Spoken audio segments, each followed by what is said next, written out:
What would you do if the daughter you sacrificed everything for treated you like a servant in your own home? Respect isn't a gift, it's a right. If you've ever lived through or witnessed a story like this, share your thoughts below. I want to know, have you felt invisible in your own family? You're watching this video from the very beginning, so drop a comment and let's talk about it together. For 20 years, Margaret Hayes had lived two lives.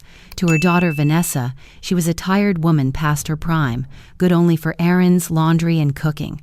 But to the rest of Manhattan, though, no one in her family knew Margaret was the quiet force behind Hayes Consulting Group, a boutique firm that had saved more than one Fortune 500 company from collapsing.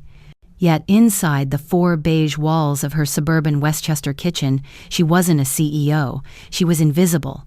The evening sunlight streamed in through the blinds, catching dust motes in the air as Margaret stood at the counter, scrubbing a wine glass that wasn't even hers.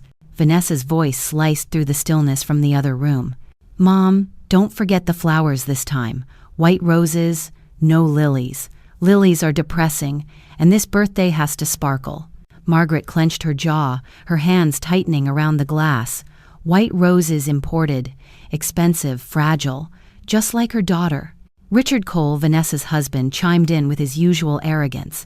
"And make sure the champagne is Dom Perignon, Margaret. None of that bargain stuff from Costco." Margaret closed her eyes, letting the sting of his words wash over her.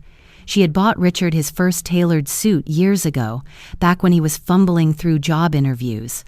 Now he couldn't look at her without curling his lip in disdain. Vanessa swept into the kitchen, silk blouse gleaming, a folder of papers clutched in her manicured hand. She slapped it onto the counter. "Here, the gala plan. You'll need to sign off on the vendor deposits tonight. Just use your card. Don't worry, I'll pay you back." The lie was so casual it almost sounded like truth. Vanessa never paid her back. Not once.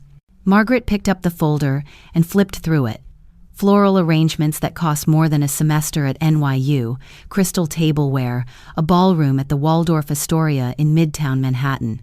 40 guests, mostly socialites, none of whom would remember Vanessa's name the next morning. Her daughter's eyes gleamed with vanity. "This is my year, Mom. I'm turning 38, and everyone will see the kind of woman I've become. Strong, elegant, admired." Strong? Elegant? Margaret thought bitterly. Admired? Vanessa hadn't earned respect, she demanded it, and every demand came at Margaret's expense. Still, she forced a smile, the same one she'd worn for decades. "Of course, sweetheart, I'll take care of it." That was the role. After all, the servant mother, the doormat, the invisible backbone of a family that didn't know the meaning of gratitude. Yet that same night, as she packed away leftovers no one would eat, Margaret's phone buzzed with an email notification. She wiped her hands on her apron and tapped the screen. From Catherine Monroe. Subject: "Congratulations, contract approved." Margaret's breath caught. Catherine Monroe, CEO of Monroe Hotels, one of the most prestigious hospitality chains in the country, had just signed a $5 million consulting deal with Hayes Consulting Group. Margaret sank into a chair, the email glowing like a lighthouse in the storm of her domestic servitude. In her professional world, she wasn't invisible. She was indispensable. Catherine Monroe didn't see a servant. She saw a strategist, a visionary. Margaret let herself exhale. For years, she had hidden this double life, afraid of the chaos it would bring if Vanessa ever discovered that her mother, her so-called washed-up housewife, was a woman of influence. It was easier to stay silent, to let Vanessa bask in her illusions of superiority. But tonight, as she stared at the signed contract, a thought crystallized.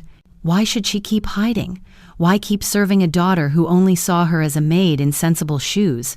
The next morning, Vanessa came barreling into the kitchen, heels clicking against the hardwood. "Mom, did you order the champagne?" The florist called. "They need your payment today." Margaret set down her coffee mug, calm as stone. "I'll handle it." Vanessa barely looked up from her phone. "Good. Don't mess this up, Mom. This party is everything." She didn't notice the flicker in her mother's eyes, the quiet rebellion blooming in a woman who had had enough. Later that day, Margaret stepped into the glass tower in Manhattan, where Hayes Consulting Group operated. Marcus Lee, her loyal COO, greeted her with a grin. Congratulations, Margaret. Catherine Monroe herself wants you at the board meeting next week. She says she trusts your instincts more than anyone else's. Margaret nodded, slipping into her tailored blazer, the fabric hugging her like armor. Here she wasn't Vanessa's invisible mother. Here she was a force. Still, as she sat at her mahogany desk, one question gnawed at her. How long could she live this double life? Sooner or later, the two worlds would collide. That night, she returned home to find Vanessa spread out on the couch, sipping wine, scrolling through Instagram. Sophie, her granddaughter, sat cross-legged on the rug, coloring quietly. "Grandma," Sophie whispered, tugging on her sleeve, "why does Mommy always tell you what to do?" Margaret's heart clenched. Out of the mouths of children came the most cutting truths. She kissed Sophie's forehead and whispered back, "Because sometimes people forget who you really are." But Margaret wasn't going to let them forget much longer.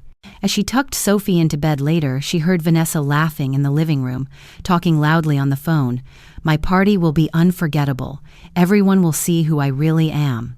Margaret lingered in the doorway, watching her daughter through the slats of the blinds.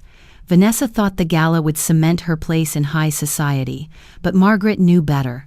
Respect wasn't earned through glittering chandeliers or overpriced champagne. It was earned through truth, and truth had a way of showing up when you least expected it. Margaret closed the folder of gala plans, her fingers resting on the embossed Waldorf Astoria logo. Her mind was already spinning, plotting not out of spite, but out of necessity. She whispered into the quiet room, her words a vow only she could hear. "This year, Vanessa, you won't just throw a party. You'll finally see me." Margaret stacked the gala papers neatly on the counter, her expression unreadable. To Vanessa, it looked like agreement, like compliance. But deep inside, Margaret felt the ground shifting. For the first time in 2 decades, she wasn't afraid of her daughter's scorn. She was preparing for something far more dangerous, the collision of her two worlds. And as she turned off the kitchen light, her phone buzzed again, a second email from Catherine Monroe. "Margaret, we'll need you at the Waldorf Astoria ballroom next week for the preliminary walkthrough. I've cleared the space for you."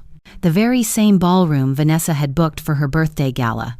Margaret froze, her pulse quickening. What would happen when her daughter's illusion and her own hidden truth collided under the same glittering chandeliers?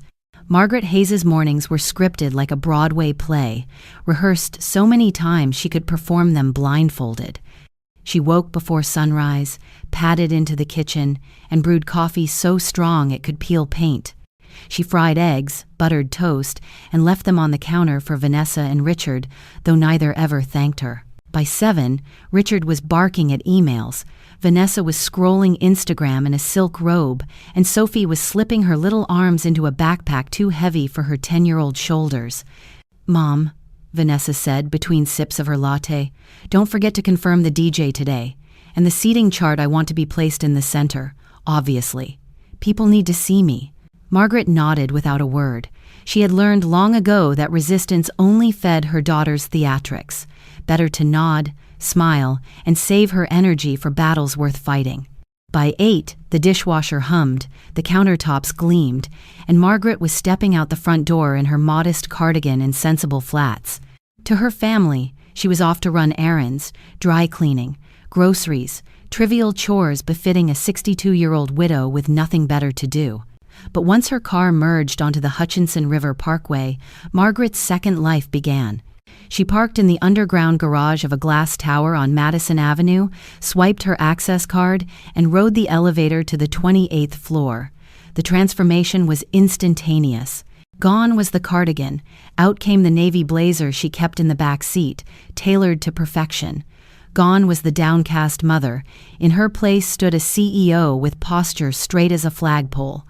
"Good morning, Miss Hayes," the receptionist greeted with a warmth that felt like oxygen after suffocation. "Morning, Ava," Margaret replied, her voice steady, commanding, alive. Marcus Lee, her COO, appeared at her office door holding 2 lattes. "Double shot? Just how you like it. And congratulations again, 5 million, Margaret. Catherine Monroe doesn't put her signature on just anyone's contract." Margaret smiled, accepting the cup. Here, respect wasn't begged for. It was given freely, earned through competence. The office buzzed with energy as her team prepared slides for the Monroe Hotel's board meeting. Charts lit up the projector, showcasing revenue forecasts and operational strategies. Margaret guided every detail, her sharp eye catching errors others missed. She was relentless, but also nurturing, mentoring her staff the way she had once hoped to nurture Vanessa. And yet, as she clicked through slides of profit margins and market trends, her phone buzzed again. A text from Vanessa. "Mom, did you order the balloons? Rose gold? Don't screw this up." The two lives pressed against each other, threatening to burst the fragile membrane separating them.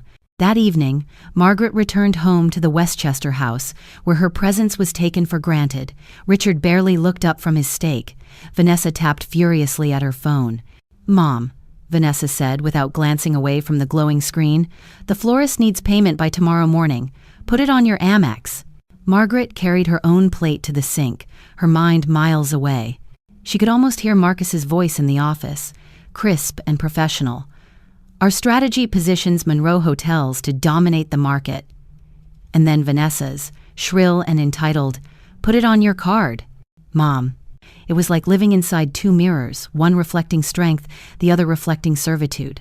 Days blurred into a rhythm of deception. Margaret spent mornings in the office, commanding boardrooms, negotiating contracts, earning nods of respect from men half her age. She spent evenings folding laundry that wasn't hers, fetching wine glasses for people who didn't see her, but cracks began to form. At a lunch meeting with Catherine Monroe, Margaret found herself confessing more than she intended. "You know," Catherine said over grilled salmon, "you're remarkable. Most women your age are winding down. You're just hitting your stride." Margaret chuckled, but her smile was tinged with sorrow. "Funny, my daughter thinks I'm past my expiration date. She'd faint if she knew I ran a company." Catherine's eyebrows shot up. "She doesn't know?" Margaret shook her head. "To her, I'm just the woman who irons her dresses and picks up her dry cleaning." Catherine leaned forward, her eyes sharp. "Then it's time she learned. Respect isn't a favor. It's a right." The words lodged in Margaret's chest like a seed waiting to bloom. The following week, Vanessa's demands escalated. She wanted a custom cake flown in from Los Angeles. She wanted a photographer who charged more than Margaret's first year of college tuition. She wanted perfection, at any cost. One night, Margaret overheard Vanessa on the phone with a friend. "This party will prove who I am," Vanessa bragged. "Mom will handle the boring details. That's all she's good for anyway." The words cut deeper than any knife. Margaret retreated to her bedroom, shut the door, and stared at her reflection in the mirror. She saw not a servant, but a woman with decades of wisdom, battle scars of sacrifice, and a mind still sharp enough to outmaneuver CEOs. How had she allowed herself to become invisible in her own family? The tension reached its peak when Vanessa barged into Margaret's room one morning. "Mom?" the hotel called. "They need the deposit wired today." "Did you do it?" Margaret looked up from her laptop, where financial models for Monroe Hotels sprawled across the screen. For a second, Vanessa's eyes flicked to the numbers, but she dismissed them as nonsense. "Of course," Margaret said, her voice calm but ambiguous. "Good," Vanessa snapped. "Don't ruin this for me." As soon as Vanessa left, Margaret exhaled slowly. She hadn't wired a dime. She wasn't going to. At Hayes Consulting, Marcus noticed her distraction. "Margaret, you've been quiet. What's going on?" She hesitated, then told him everything, the double life, the daughter's contempt, the gala. Marcus listened, his expression tight with anger. "You've built an empire, and she treats you like staff. Why protect her illusion?" Margaret whispered the truth she had avoided for years. "Because I still love her, and love makes fools of us all." Marcus leaned forward. "Love doesn't mean erasing yourself. You deserve to be seen." His words struck her like thunder. She knew he was right. The week of the gala, Margaret drove into Manhattan for a final walkthrough of the Waldorf Astoria ballroom. The chandeliers glittered overhead, casting golden light across polished floors. The very air smelled of wealth and expectation. A hotel manager greeted her warmly. "Miss Hayes, the space is ready for you. Catherine Monroe mentioned you'd want to review details for the board's upcoming event." Margaret froze. The ballroom, the board meeting, the gala, all colliding in one space. As she walked across the empty room, her heels clicking softly, she imagined the two versions of herself standing there, one in a blazer, confident and respected, the other in an apron, invisible and dismissed. Which version would Vanessa see when the night arrived? That evening, back in Westchester, Margaret found Sophie coloring at the kitchen table. The little girl looked up with wide eyes. "Grandma, will you be at Mommy's party?" Margaret smiled, brushing a strand of hair from Sophie's forehead. "Oh yes, sweetheart, I'll be there." Vanessa strutted into the room moments later, clutching her phone. "Don't forget, Mom, the ballroom walkthrough tomorrow morning. You'd better not embarrass me." Margaret nodded, but inside her pulse quickened. Tomorrow her two worlds would crash into each other inside the glittering walls of the Waldorf Astoria. And when they did, only one truth would survive. What happens when the world you've hidden for 20 years collides with the lie your own child has been living?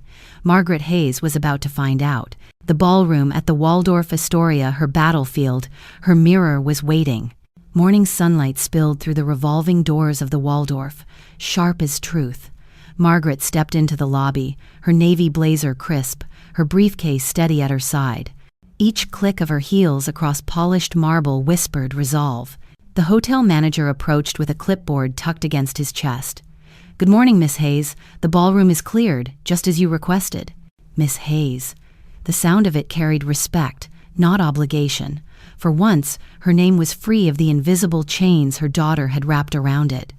As she followed him through hushed corridors, she inhaled the faint scent of citrus polish and fresh flowers. Every step was both terrifying and liberating. She knew she wasn't simply walking toward a ballroom, she was walking toward a collision she could no longer delay. The double doors opened. The grand ballroom unfolded in silence, chandeliers glittering like frozen galaxies. Long mirrors reflected endless versions of herself, while bare tables waited like unscripted lines. Margaret's chest tightened. This was the very space Catherine Monroe's board would occupy in 3 days. And yet, in less than a week, Vanessa expected this same room to be transformed into a glittering shrine to herself. 1 stage. 2 performances. Only one could hold. The manager gestured to the floor plan. "For the Monroe meeting, we suggest a U-shaped arrangement here. Strong sightlines, easy dialogue." Margaret nodded, but her gaze clung to her reflection. For a split second, she swore she saw 2 selves overlapping, one in her blazer, dignified and composed, and another in a faded cardigan, bent under the weight of shopping bags.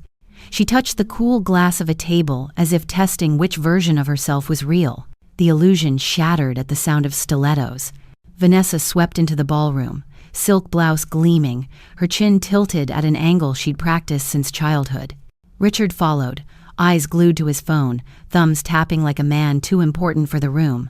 "Mother," Vanessa said sharply, her tone slicing the quiet. "Finally! Do you understand how crucial this is?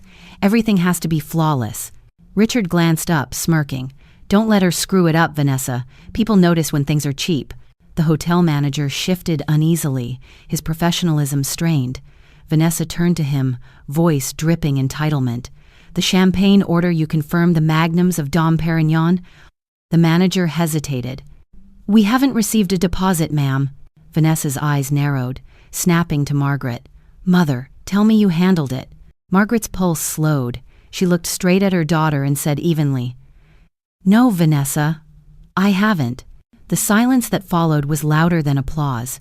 Even the chandeliers seemed to hold their breath. "What do you mean you haven't?" Vanessa's voice pitched higher. "You always handle it. That's your role." Margaret took a step closer. "No, that's the role you assigned me. It isn't who I am." Vanessa blinked, disbelief flashing across her face. Then she scoffed. "Oh, please. You iron clothes, you bake cakes, you pay deposits.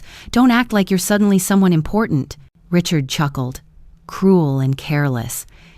Maybe she's just getting old, losing touch. Margaret inhaled, letting their words pass through her like smoke. Then, slowly, she reached into her briefcase. With deliberate precision, she placed a thick folder onto the nearest table. The sound echoed through the ballroom. "This," she said, her voice firm, "is what I do. Catherine Monroe and her board trusted me with a multi-million-dollar strategy. In 3 days, they'll be sitting in this room listening to me." Vanessa laughed, brittle as glass. "You expect me to believe that fantasy?" Margaret flipped the folder open. Pages of charts, projections, and signed contracts gleamed beneath the chandeliers. "It's not fantasy, it's fact." The manager leaned over, scanning the signatures. His brows lifted with recognition. "She's correct. Miss Hayes is listed as lead consultant. The Monroe account is hers." The air shifted. Vanessa's lips parted, but no words came. Just then, small footsteps pattered across the marble. Sophie entered, clutching her backpack straps, eyes wide at the glittering chandeliers. She froze at the tension in the room. "Grandma," she whispered, "why is everyone so mad?" Margaret bent down, smoothing a strand of hair from her granddaughter's forehead. "Because sometimes, sweetheart, the truth finally decides to show up." Vanessa's tone turned sharp, frantic. "Sophie, go wait in the lobby." But Sophie shook her head. "I want to stay with Grandma." The child's quiet defiance seemed to pierce through the silk and pretense.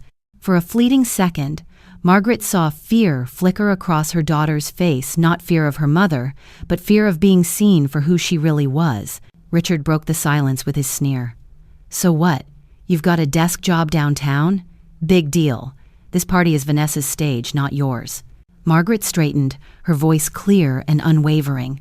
"It's never been about the party, Richard. It's about respect, and respect isn't negotiable." Her words rang against the mirrors, bouncing back sharper each time. Vanessa's cheeks flushed crimson. "You're trying to humiliate me, in front of him, in front of everyone." She gestured at the hotel manager, at Sophie, at the world that was suddenly watching. Margaret shook her head. "No, Vanessa, I'm showing you that the stage you've demanded me to build was never mine to hold up.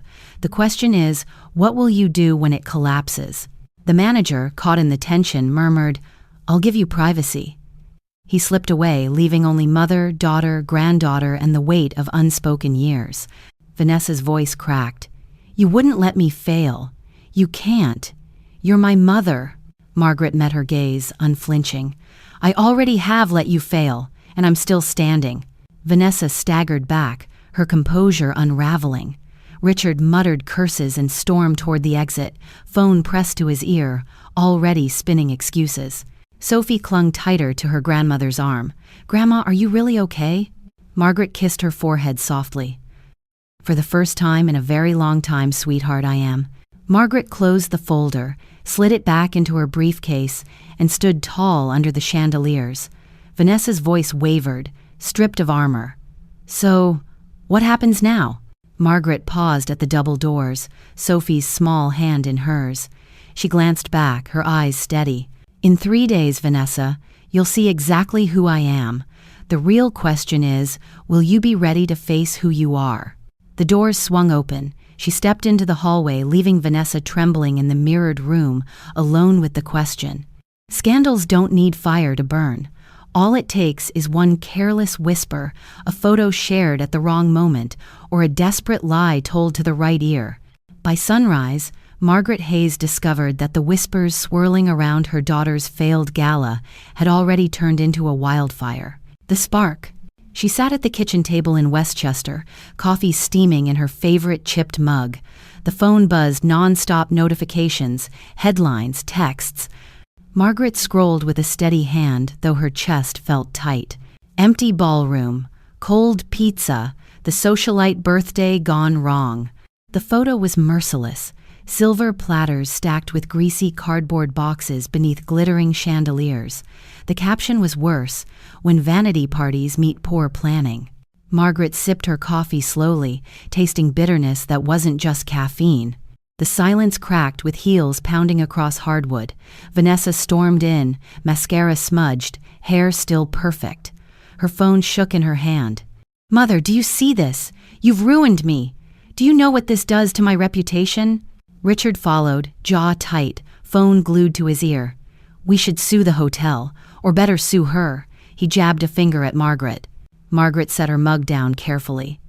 "You created this mess, not me." Vanessa's voice shrilled. "Don't you dare turn this on me. I'm the one humiliated. My friends saw the photos. New York is laughing." Margaret's gaze was steady. Now you know how it feels, Vanessa, to be invisible, to be dismissed, to have people laugh while you ache inside.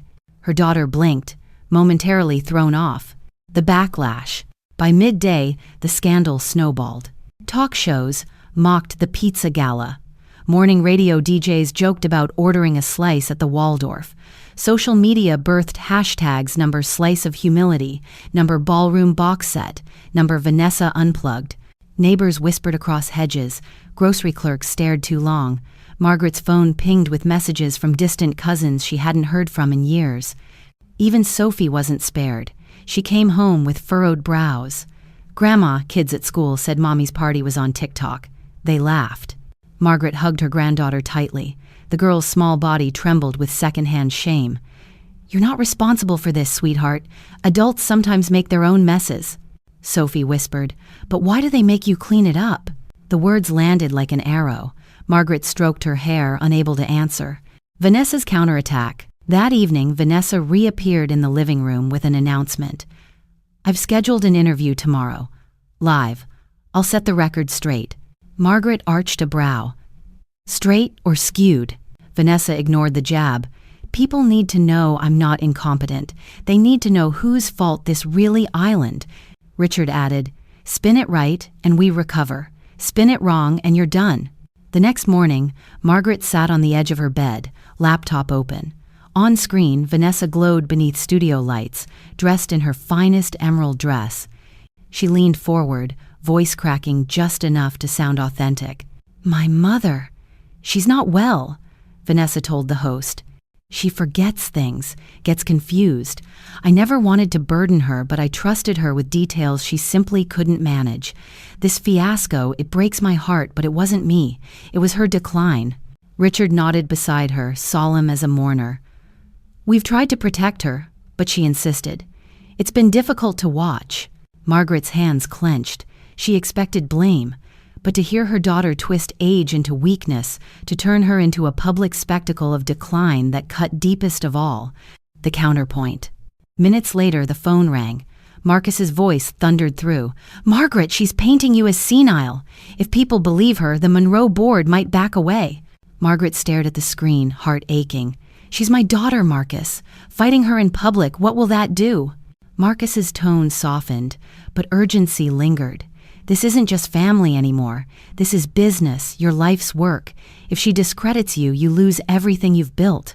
A new email blinked onto her screen. "Catherine Monroe, I saw the interview. Don't worry. We know the truth. You have my full support." Margaret exhaled shakily. Catherine's words were an anchor in the storm.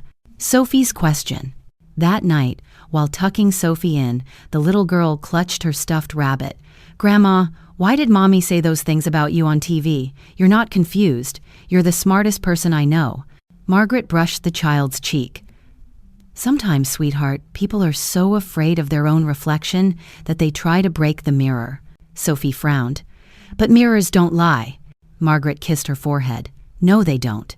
And sooner or later, truth always finds its way back." Catherine steps in. The following day, Margaret arrived at Hayes Consulting.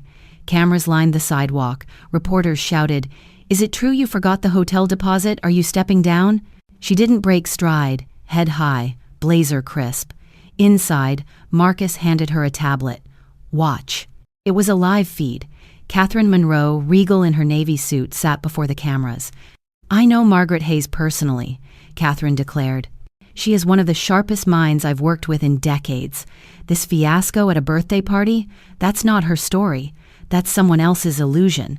The Monroe board and I trust her completely." Her words cracked the narrative wide open.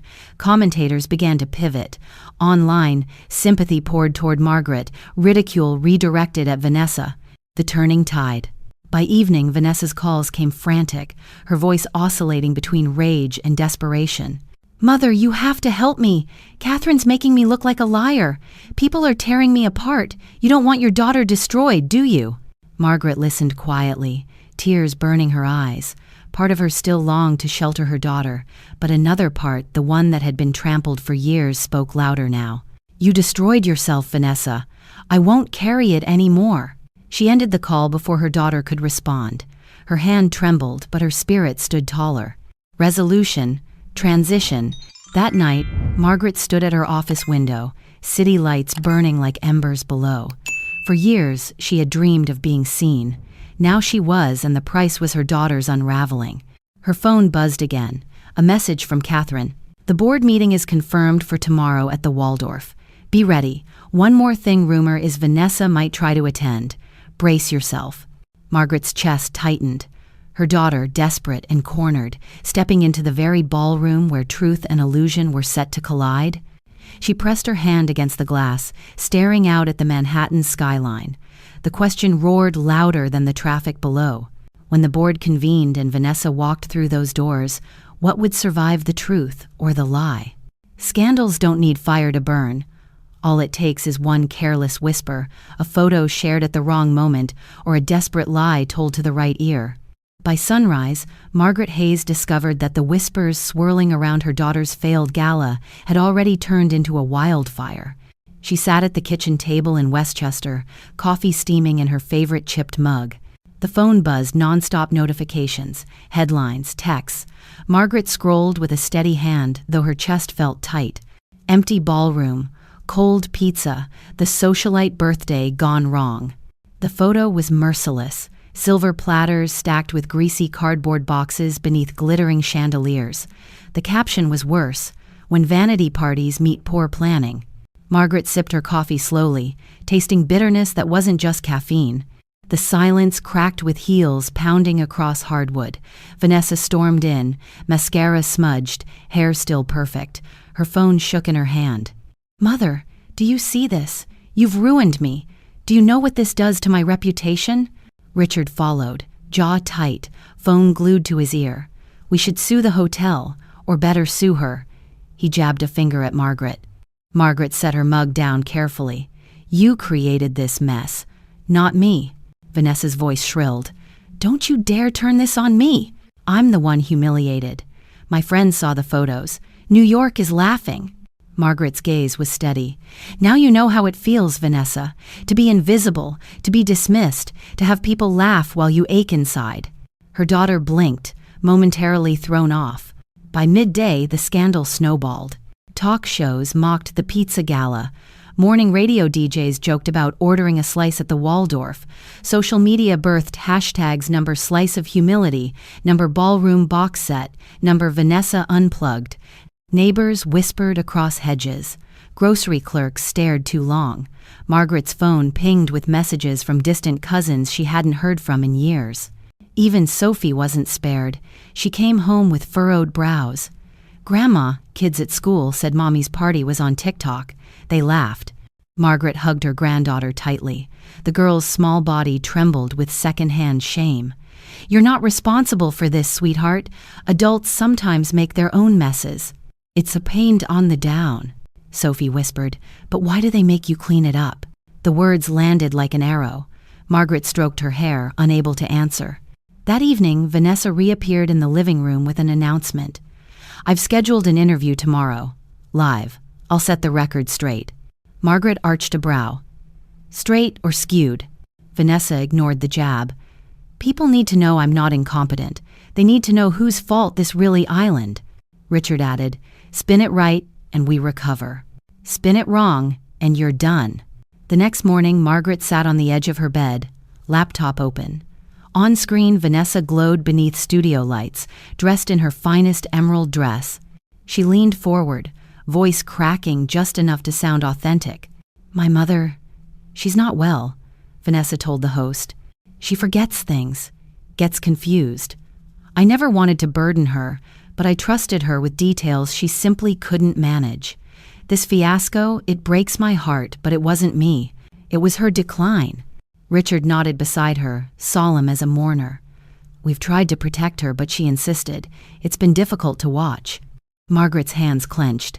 She expected blame, but to hear her daughter twist age into weakness, to turn her into a public spectacle of decline, that cut deepest of all.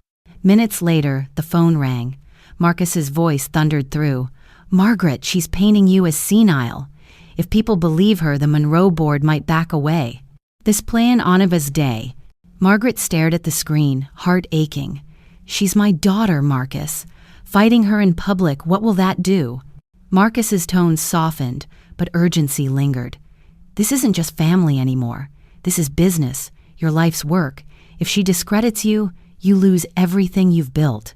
A new email blinked onto her screen. Catherine Monroe, I saw the interview. Don't worry, we know the truth. You have my full support.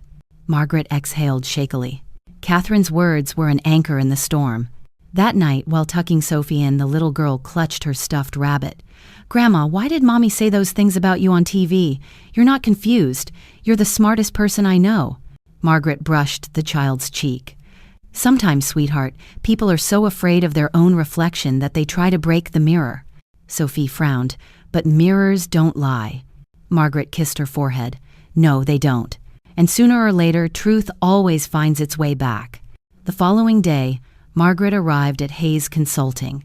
Cameras lined the sidewalk. Reporters shouted, "Is it true you forgot the hotel deposit? Are you stepping down?" She didn't break stride. Head high, blazer crisp. Inside, Marcus handed her a tablet. Watch. It was a live feed. Catherine Monroe, regal in her navy suit, sat before the cameras.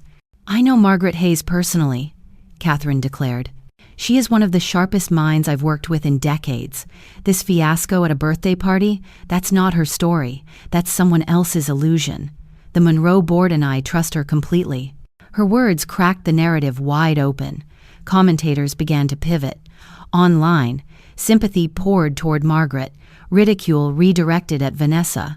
By evening, Vanessa's calls came frantic, her voice oscillating between rage and desperation. Mother, you have to help me. Catherine's making me look like a liar. People are tearing me apart. You don't want your daughter destroyed, do you? Margaret listened quietly, tears burning her eyes. Part of her still longed to shelter her daughter, but another part, the one that had been trampled for years, spoke louder now. You destroyed yourself, Vanessa. I won't carry it anymore. She ended the call before her daughter could respond. Her hand trembled, but her spirit stood taller. That night, Margaret stood at her office window, city lights burning like embers below. For years, she had dreamed of being seen. Now she was, and the price was her daughter's unraveling. Her phone buzzed again. A message from Catherine. The board meeting is confirmed for tomorrow at the Waldorf. Be ready. One more thing, rumor is Vanessa might try to attend. Brace yourself. Margaret's chest tightened. Her daughter, desperate and cornered, stepping into the very ballroom where truth and illusion were set to collide. She pressed her hand against the glass, staring out at the Manhattan skyline. The question roared louder than the traffic below. When the board convened and Vanessa walked through those doors, what would survive the truth or the lie? Margaret Hayes woke before dawn, her nerves already awake before her body was. The city was waiting, and so was the board of Monroe Hotels.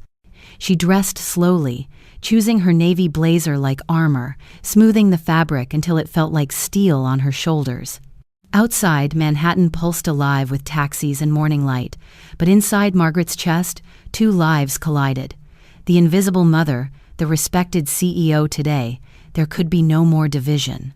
She entered the Waldorf Astoria through the side entrance, avoiding the flashes of cameras out front. Inside, chandeliers spilled light across marble floors, and staff hurried in quiet efficiency. She walked the same corridor she had paced days earlier, the weight heavier now. Catherine Monroe met her at the doors of the ballroom, offering a firm handshake, her eyes steady. "You're ready," Catherine said. "I have to be," Margaret replied. The doors opened to reveal the board already assembled, a sea of suits and sharp eyes. Papers rustled, laptops glowed. At the head of the U-shaped table, Catherine gestured for Margaret to stand. "This is the woman you've entrusted with your future," Catherine announced. "Margaret Hayes." A hush fell as she stepped forward, placing her files carefully on the podium. For a moment, Margaret's throat closed. She had given presentations to CEOs, senators, investors.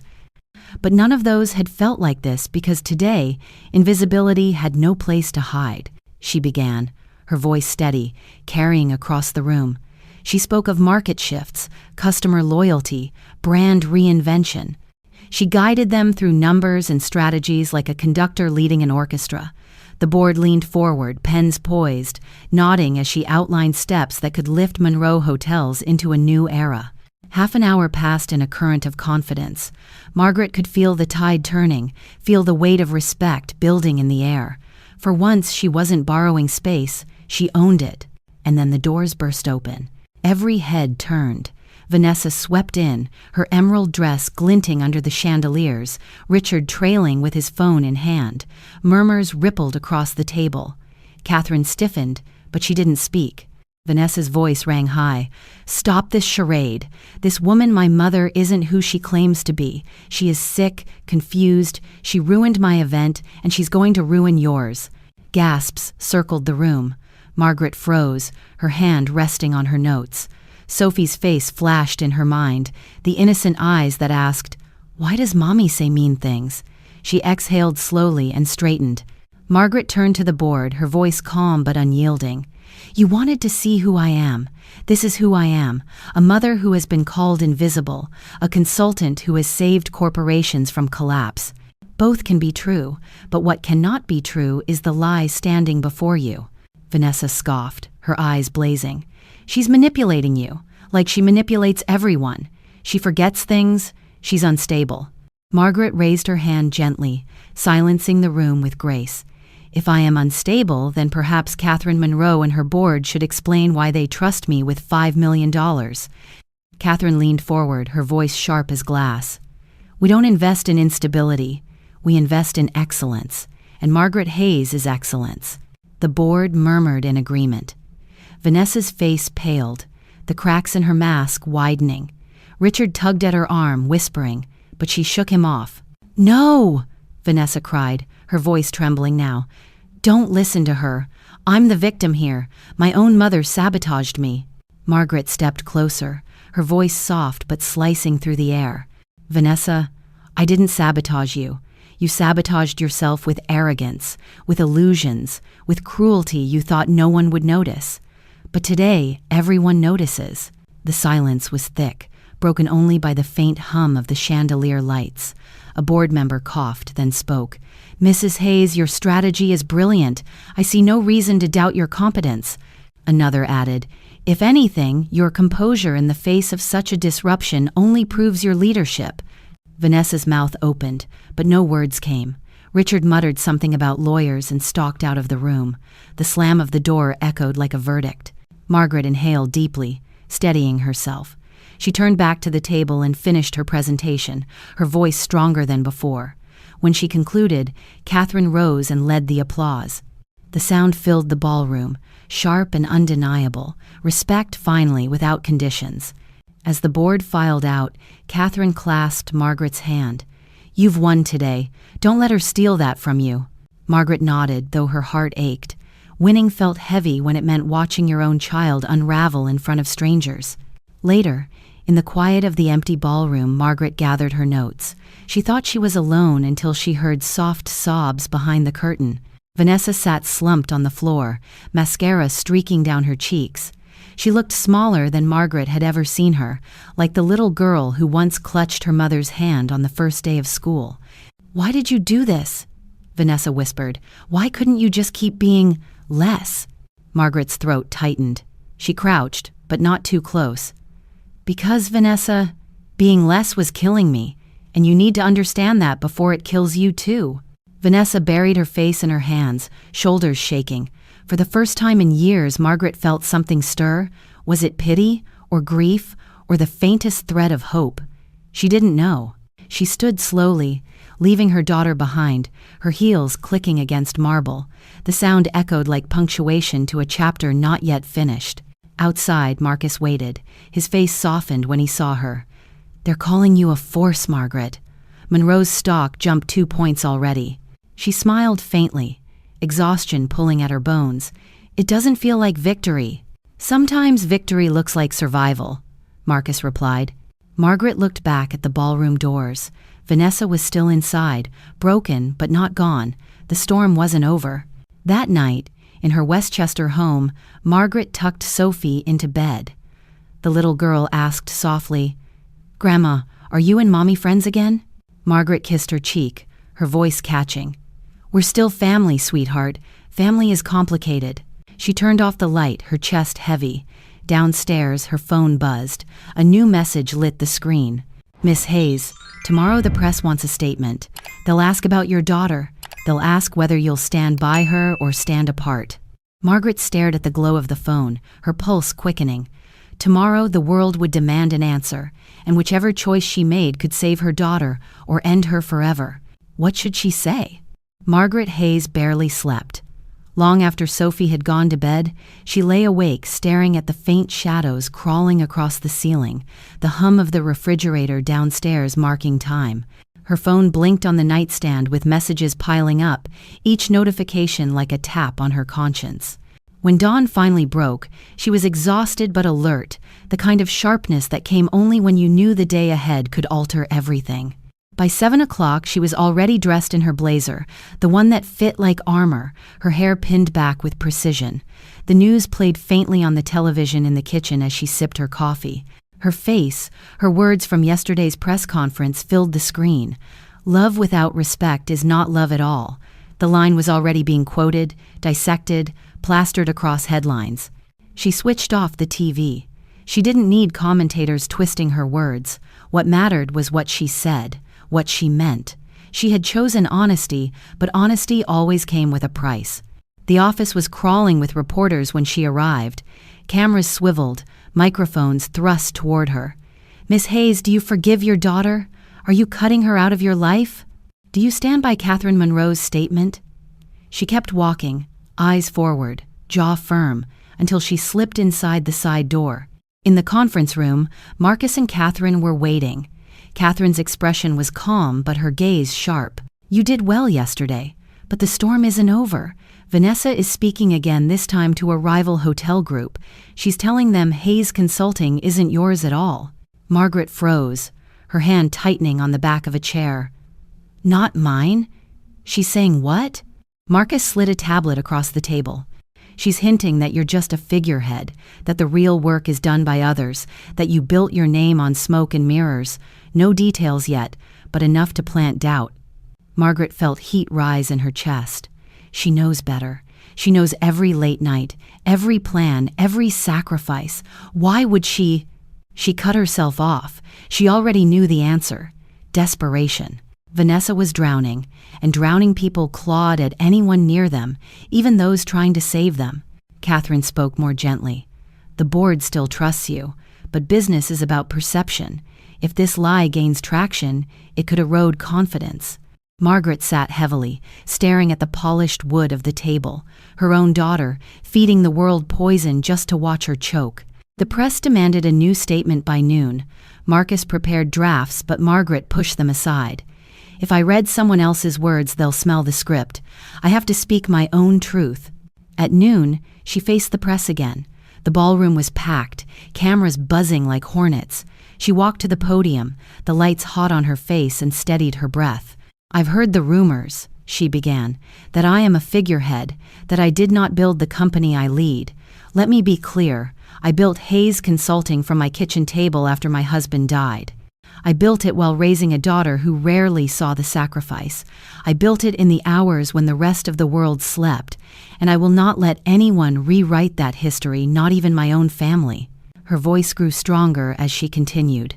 "The cruelest wounds don't come from strangers. They come from those you love most. I will not deny my love for my daughter, but love is not blind. Love demands truth, and the truth is that I earned my place. I will defend it as long as I breathe." Reporters erupted with questions. "Are you saying your daughter is lying? Will you take legal action? What happens to your relationship now?" Margaret held up a hand. "I will not answer for her. She must answer for herself." The moment spread like wildfire. Clips of her defiant speech played on every network. Some praised her strength, others accused her of turning against her child. Margaret tried not to read the comments, but snippets leaked through strangers, calling her a role model, others calling her a heartless mother. That night, Sophie sat curled beside her on the couch, eyes worried. "Grandma, are you and Mommy fighting forever?" Margaret pulled the girl close. "No, sweetheart, not forever. But sometimes people have to face the truth on their own before they can find their way back. Sophie frowned. But Mommy said bad things about you. Margaret kissed her hair. Words can hurt, but they can't erase who I am. And one day, she'll see that too. The house was quiet, but Margaret's heart was not. Near midnight, her phone buzzed again. It was Marcus. His voice was taut. Margaret, Vanessa's gone further. She's not just whispering to rivals. She's giving someone documents, old drafts, scraps, anything she can twist to make it look like you weren't the mind behind Hayes Consulting. Margaret pressed a hand to her temple.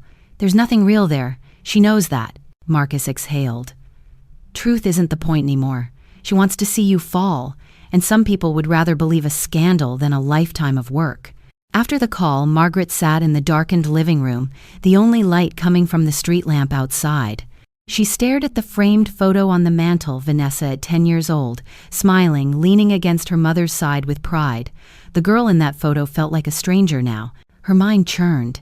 If Vanessa truly handed over documents, even innocent ones, the media could twist them. The company could be dragged through hearings. The board could lose faith. Everything Margaret had built could crumble, not from failure, but from betrayal. Her hands trembled as she whispered into the stillness. If my own daughter burns me down, who will I be when the ashes settle? She sat there until the clock struck 1, listening to the hum of the refrigerator and the tick of the wall clock, her chest heavy with grief and defiance tangled together. Outside, the city moved on, uncaring. Inside, a mother wrestled with the unthinkable, not just losing her daughter's love, but being destroyed by it. When her phone buzzed again, she almost didn't answer, but the message on the screen made her blood run cold. Miss Hayes, this is a courtesy notice. A major network plans to air an exclusive interview with your daughter tomorrow night. She claims she has proof that you've lived a lie. Would you like to comment before it goes live? Margaret's hand shook as she lowered the phone. The storm wasn't coming, it was already here. And the only question left was, when the lights went on tomorrow night, would the world believe the daughter who betrayed her, or the mother finally daring to stand in the light? Margaret Hayes sat in her living room long after midnight, the glow of her phone screen the only light cutting through the dark. 2 words blinked back at her from the anonymous text, "Check tomorrow." It was not the kind of message one ignored. It held the cold weight of both a threat and a warning, like the creak of a door opening onto a room she did not want to enter. She placed the phone down carefully on the coffee table, as though it were made of glass, and leaned back into the sofa. Her body felt heavy, drained by weeks of public humiliation, but her mind refused to rest. She thought about the interview, about the staged tears Vanessa had shed while painting her own mother as a tyrant and a fraud. She thought about the gossip blooming like weeds in every corner of the city, and she thought about Sophie, sweet Sophie, who still looked at her with innocent faith that Grandma was brave enough to stand through anything. When dawn finally arrived, Margaret brewed a pot of strong black coffee, the kind her late husband used to say could wake the dead.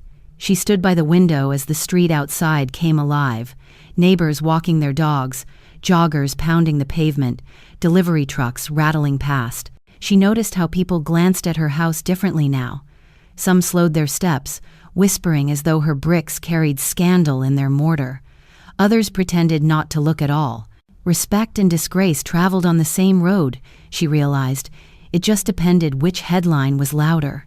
By 9 a.m., Marcus called. His voice carried urgency sharpened by fatigue. Margaret, it's happening again.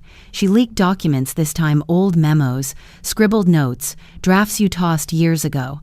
Out of context, they're framing them as proof you never owned Hayes Consulting. Margaret's grip tightened on the phone. What kind of documents? Scraps, Marcus said grimly.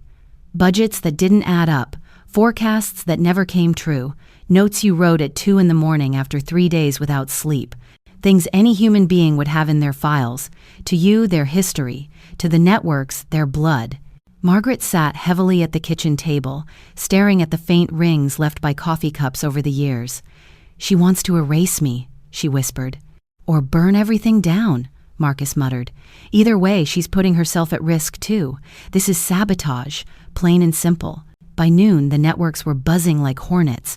Commentators waved printouts of her old notes as though they were sacred artifacts of her downfall. One anchor leaned in dramatically, saying, "If Margaret Hayes could miscalculate then, what else might she be hiding now?" Clips circulated online faster than truth ever could. Then came the call from Catherine Monroe. Her tone was brisk, clipped, like steel cutting paper. "Margaret, the board is rattled. We stand behind you, but optics matter. You must respond tonight. If you stay silent, silence becomes guilt." Margaret wanted to slam the phone down, to scream into the empty house, to retreat into the safety of invisibility. But invisibility had already cost her 20 years of her life. She wasn't going back to being a ghost in her own story. That afternoon, she drove into Manhattan, each mile tightening the knot in her chest. Outside the glass tower of Hayes Consulting, reporters crowded the steps, cameras flashing like lightning. "Do you deny the evidence?" one shouted. "Will you resign?" yelled another. Margaret walked past them, her heels striking the pavement with the rhythm of defiance. Inside, Marcus met her with a tight jaw and a flash of worry in his eyes. "You look calm," he said quietly. "I'm not," she admitted, "but calm is what they'll see." At 8 o'clock, she stood before the cameras again. This time, she refused the teleprompter. No carefully polished script, only her truth. "My daughter has shown the world fragments of my work," she began, her voice steady, almost tender. "She calls them proof that I am a fraud. I call them proof that I am human." The room stilled. Margaret went on. "Every entrepreneur, every leader, every parent learns through mistakes. Those scraps of paper are not evidence of weakness. They are evidence of perseverance. They show I stumbled, but I kept moving. They show I refused to quit. If that is fraud, then we are all guilty." She let the silence stretch before continuing. "Hayes Consulting is mine, built with my mind, my labor, my sacrifices, built while raising a child alone, built while being told I was too small, too female, too invisible. If my daughter wants to erase that, she erases not just me, but every woman who has fought to be seen in a world that prefers her silent." The applause was tentative at first, then grew into something undeniable. Clips of her speech spread across social media under hashtags like #Fragments of Truth and #Hayes Built This. For the first time in weeks, support began to outweigh scorn. But Margaret knew storms rarely end in one night. When the cameras went dark, she collapsed into a chair, her hands trembling so violently she had to grip the armrest. Marcus squeezed her shoulder gently. "You turned it around. People believe you again." Margaret shook her head. "They don't believe yet. They're just watching. Belief comes later." She drove back to Westchester under a sky smeared with city lights. When she walked through her front door, Sophie ran to her, eyes shining. "Grandma, you were on TV again. My teacher said you were brave." Margaret knelt and hugged her tightly, inhaling the warm scent of crayons and shampoo in Sophie's hair. "I'm trying to be," she whispered, "for you." Later, when the house was quiet and Sophie was asleep, Margaret poured herself a glass of water and sat at the dining table, staring at the shadows. Her phone buzzed once more. Not Marcus, not Catherine, not the board. It was Vanessa. The message was simple. "Meet me tomorrow, alone, if you care at all." Margaret's breath caught. She read the words again and again, her heart hammering against her ribs. For months, Vanessa had spoken only through venom and scandal. Now, suddenly, this? Was it another trap for the cameras? Another performance designed to twist the knife deeper? Or was it something else? Something raw, unplanned, desperate? She placed the phone face down on the table, her fingers trembling. For years, she had begged silently for her daughter to see her as more than a servant, more than a scapegoat. Now, at the edge of ruin, Vanessa was calling to her. Margaret rose, walked to the window, and stared into the night. The street lamps cast long, lonely shadows across the lawn. Tomorrow could bring reconciliation, devastation, or something far worse. And as the clock in the hall struck midnight, a single question pulsed louder than her heartbeat. When mother and daughter finally faced each other, stripped of cameras, stripped of audience, what truth would survive? Margaret Hayes sat awake through most of the night, her daughter's message glowing in her mind long after the phone went dark. Meet me tomorrow, alone, if you care at all. The words refused to leave her, circling like restless birds. She walked through the quiet of her house, touching the framed photographs along the hallway, her late husband smiling in a park, Sophie holding a popsicle with a grin too wide for her small face, Vanessa as a child wearing a pink tutu, arms flung wide in joy. She lingered on that last one. Once, long ago, her daughter had looked at her with adoration. When had that light shifted into disdain? By morning, she had made up her mind. She would go. The meeting was set for a diner on the edge of Brooklyn, the kind of place where the booths were cracked, the coffee tasted burnt, and nobody cared enough to ask questions. Margaret arrived early, sliding into a corner booth where she could see the door. The smell of bacon and fried onions clung to the air. She wrapped her hands around a chipped mug of coffee and waited. Every tick of the clock on the wall seemed louder than the last. Vanessa arrived 10 minutes late. She wore oversized sunglasses and a coat too heavy for the mild day, her hair pulled back hastily. She slid into the booth across from her mother without removing her glasses. For a moment, neither spoke. The clatter of dishes and low hum of conversation filled the silence between them. Margaret broke it first. "You asked me here. I'm listening." Vanessa's lips pressed into a thin line before she spoke. "You've ruined me." Her voice was flat, but it trembled at the edges. "After your little speech, after those hashtags, no one will return my calls. The PR firm dropped me. Victor's partners are pulling away. Do you understand what you've done?" Margaret held her daughter's gaze, her own voice quiet but unwavering. "I defended myself. I told the truth." "The truth?" Vanessa hissed. "You think parading your victim act on national television is truth? You made me look like a monster." Margaret's hands trembled slightly as she set down her mug. "Vanessa, I didn't make you look like anything. You did that yourself." For the first time, Vanessa's composure cracked. She pulled off her sunglasses, revealing eyes rimmed red from lack of sleep. She leaned forward, her voice breaking. "You don't get it, do you? I built everything around you being small, around you being the shadow. If you step into the light, what's left for me?" The rawness of the confession stole Margaret's breath. "You're my daughter," she whispered. "There is more than enough light for both of us." Vanessa shook her head fiercely. "Not in this world. Not in New York. People only look at one star at a time, and you stole the sky." Margaret wanted to reach across the table, to take her daughter's hand the way she had when Vanessa was a child afraid of thunderstorms, but she knew better. Vanessa was not ready for comfort. Instead, she said softly, "Then maybe you need to learn to shine without taking light from others." The waitress appeared with 2 plates of pancakes, setting them down as if the tension at the booth were nothing more than ordinary.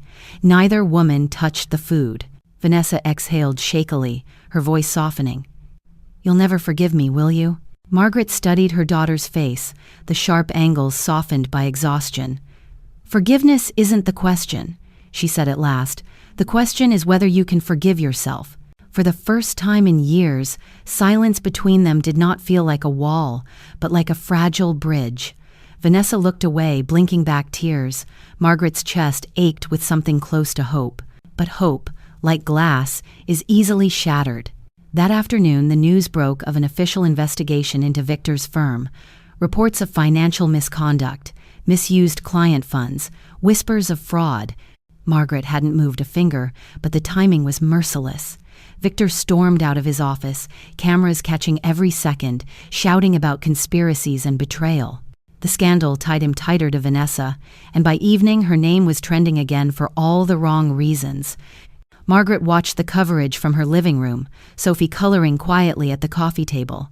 The child looked up and asked, "Grandma, why is Mommy on TV again? Why are they saying bad things?" Margaret swallowed hard. "Sometimes grown-ups make mistakes, sweetheart. Big ones. And when they do, the whole world sees it." Sophie frowned thoughtfully, then reached over to place a crayon in Margaret's hand. "Then maybe we can color something nice for her." Tears stung Margaret's eyes as she pulled her granddaughter into her lap. "Maybe we can." 2 days later, Vanessa appeared at Margaret's door. She looked smaller somehow, her clothes hanging loose, her eyes hollow. For once, she didn't storm in. She stood on the porch like a girl asking permission. Margaret stepped aside. Inside, Vanessa dropped her coat over a chair and sat heavily at the table. "Victor's gone," she said without preamble. "The firm dropped him. The house isn't ours anymore. And she broke off, pressing her palms to her eyes. "I don't know what to do." Margaret sat across from her, steady but cautious. "Then maybe it's time to stop pretending you can do it all alone." Vanessa laughed bitterly. "You mean come crawling back to you?" "No," Margaret said gently. "I mean learning who you are without the performance." The hours that followed were jagged, filled with sharp words and long silences. But something shifted. For the first time, Vanessa admitted to feeling afraid of being ordinary, afraid of being unloved if she wasn't dazzling, afraid of becoming invisible. Margaret listened, not as a CEO, not as a woman fighting for her reputation, but as a mother who remembered the little girl with the pink tutu. When Sophie wandered sleepily into the room, Vanessa froze. The child blinked at her mother, then crawled into her lap without hesitation. "Hi, Mommy," she murmured. Vanessa's arms tightened around her daughter as if she were a lifeline. Her face crumpled, and for once, there were no cameras to capture it. Over the next week, Margaret drew boundaries as carefully as chalk lines. If Vanessa wanted to repair their relationship, there would be conditions: respect, honesty, responsibility. She wrote them on a card and left it on the table where Vanessa could see it every day she visited. At first, Vanessa scoffed, but slowly, she began to comply. She apologized to the hotel staff she had once blamed. She met with a counselor, twice, though she left both sessions shaken. Margaret knew it was not redemption.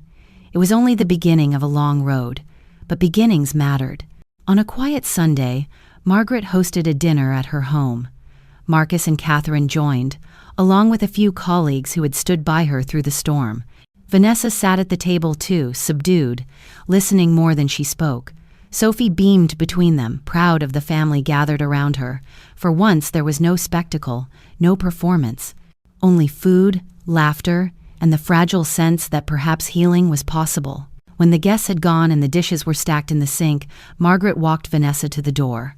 The night air was cool, carrying the scent of rain. Vanessa hesitated on the porch, then asked quietly, "Do you think people will ever stop seeing me as the villain?" Margaret studied her daughter's face, so achingly familiar and yet so changed. "People will see what you show them," she said. "The question is, what do you want them to see?" Vanessa looked away, her eyes glistening. She nodded once, then disappeared into the night. Margaret stood there long after she had gone, the porch light casting a halo around her. She knew nothing was finished. The wounds ran deep, the trust fragile, the future uncertain. But she also knew something had shifted. For the first time, Vanessa had asked not for applause, not for money, but for possibility. Margaret closed the door and leaned against it, her body weary but her spirit strangely light. Sophie's laughter echoed faintly from upstairs, a reminder of the generation watching them both. She poured herself a final glass of water, sat at the table, and pulled out the old letter her husband had written before his death. She had read it before, but tonight one line struck her harder than ever. "Respect is not a gift you beg for, it is a boundary you draw." Margaret traced the words with her finger, then folded the letter carefully and slipped it back into the drawer. Her phone buzzed. A new message lit the screen. No name, just a number she didn't recognize. "You think it's over, but you don't know the whole story." Margaret's breath caught. She stared at the message, her heart pounding, her mind racing. Who was it? Victor? A stranger? Someone else entirely? The house was silent except for the ticking of the clock. And in that silence, one truth pressed against her chest, like a weight she couldn't ignore. The story wasn't finished. Not yet. Life rarely unfolds in a straight line. More often, it twists and bends through betrayal, loss, forgiveness, and the painful but necessary act of drawing boundaries. Margaret Hayes' story reminds us that even in the most intimate relationships between parent and child, respect cannot be taken for granted. It must be chosen, nurtured, and sometimes demanded. For many watching, her journey resonates because it speaks to a silent truth: love without respect corrodes the soul. How many mothers, fathers, spouses, or friends have hidden in the shadows, sacrificing their worth for harmony that never truly existed. Margaret's decision to step into the light, not with vengeance but with clarity, shows us that dignity is not negotiable. We are not defined by the lies others tell about us, nor by the fragments of our failures, but by the resilience that carries us forward. Her courage also reflects a distinctly American value, the belief that reinvention is always possible. At 62, she refused to be erased. In a culture that too often prizes youth and visibility, she embodied a deeper truth. Wisdom is forged through survival, and survival is its own kind of brilliance. But perhaps the greatest gift her story offers is hope. Even when family fractures, when trust shatters, when love feels weaponized, there is still room for beginnings. Not perfect reconciliation, not fairy tale endings, but the fragile possibility of change, and that possibility is worth protecting. Margaret's story urges us to ask ourselves, where in our own lives have we stayed silent when we should have spoken? Where have we confused love with submission? And most importantly, what boundaries must we draw today to live with the respect we deserve? Because in the end, respect is not a luxury. It is the foundation of a life worth living.